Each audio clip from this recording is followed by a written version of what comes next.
Shri TV Narendran से खास बातचीत की नंबर्स को लेकर। आइए उस बातचीत के कुछ मुख्य अंश को सुनते हैं।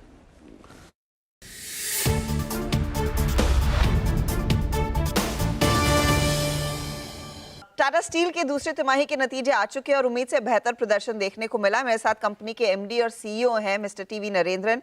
मिस्टर नरेंद्रन, इनफैक्ट प्रॉफिटेबिलिटी और EBITDA के फ्रंट पर बेटर देन एक्सपेक्टेशंस परफॉर्मेंस है, लेकिन आप लोगों ने कल प्रेजेंटेशन में कहा कि रियलाइजेशंस थोड़े से इंडिया और नेदरलैंड्स दोनों में कम हुए हैं, इसीलिए शायद EBITDA उतना ज्यादा बेहतर नहीं है जितना शायद एक्सपेक्टेशन था।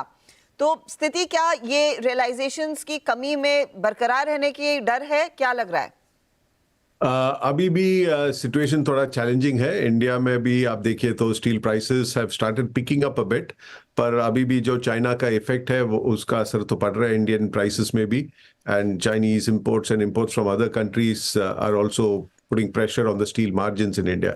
यूरोप में देखिए तो भी यही हालत है। I think internationally the fact that China is exporting 10 million tons a month is having an impact on global steel prices. उसके अलावा जर्मनी में भी हालत थोड़ा खराब है। German economy is the largest economy in Europe. It accounts for 25% of the European GDP. तो उधर भी पिछले कुछ महीनों में प्रॉब्लम्स रहा है। And obviously, we are looking forward to see what action the German government is taking to help the demand in Germany and in the rest of Europe.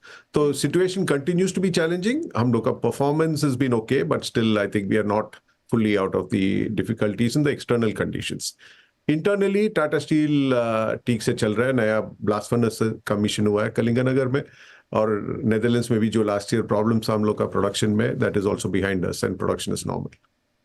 तो क्योंकि ये प्राइसिंग को लेकर कंसर्न रहेगा और चाइना की तरफ से शायद अगले 1-2 दिनों में और स्टिमुलस देखने को मिलेगा, रफली कितनी प्राइसेस यहाँ से और नरम पड़ने की आशंका है? What are you penciling in your mathematics for the third and fourth quarter? तो आप देखिए तो इंटरनेशनल प्राइसेस जो लोएस्ट लेवल था अगस्त सितंबर में था, it had gone down to about $450 for hot roll coils. उसके बाद it has cross 500 and now it's around $500।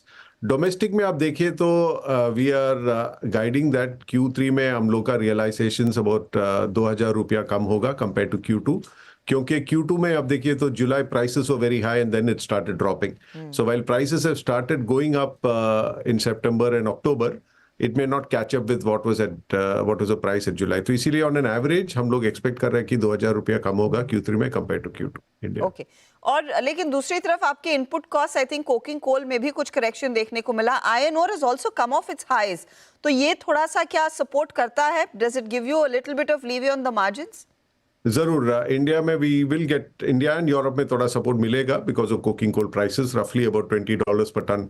Consumption cost में भी हम लोग देख रहे हैं कि फायदा आएगा। Iron ore cost reduction will help us in Netherlands. India में आपको पता है all our iron ore is what we produce ourselves, तो आयरन ओर का एडवांटेज नहीं मिलेगा हम लोग को इंडिया में, but certainly in Europe. Yes, input costs coming down will help us a bit, but not enough to offset all the reduction in realizations. On the Kalinganagar plant, आपने in fact overall India में कहा कि आप 2x अपनी capacity grow करना चाहेंगे। How soon do we see that 40 million ton per annum? क्या timeline आप लेकर चल रहे हैं? तो अभी आप देखिए तो कलिंगनगर अभी जो एक्सपेंशन कंप्लीट हो रहा है वो लेके, एंड नीलाचल अभी 1 मिलियन टन में चल रहा है, तो we are already at 26 million tons. इसके अलावा हम लोग का अपॉर्चुनिटी है कलिंगनगर में और 5 मिलियन ऐड करने के लिए। नीलाचल में भी 5 मिलियन ऐड कर सकता है, और भूषण का जो प्लांट है उधर अंगुल में, उधर हम लोग 2 मिलियन ऐड कर सकते हैं। एंड लुधियाना में हम लोग का प्रोजेक्ट अभी भी चल रहा है which is almost close to 1 million tons. तो in terms of projects under implementation we are already at 27 मिलियन, 26 + 1 इन लुधियाना।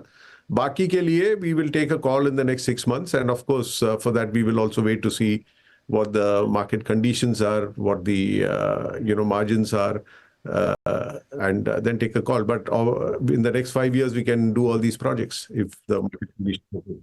मिस्टर नरेंद्रन, बहुत बहुत शुक्रिया हमारे लिए समय निकालने के लिए, and good luck for H2 sir. Thank you for having me. Thank you.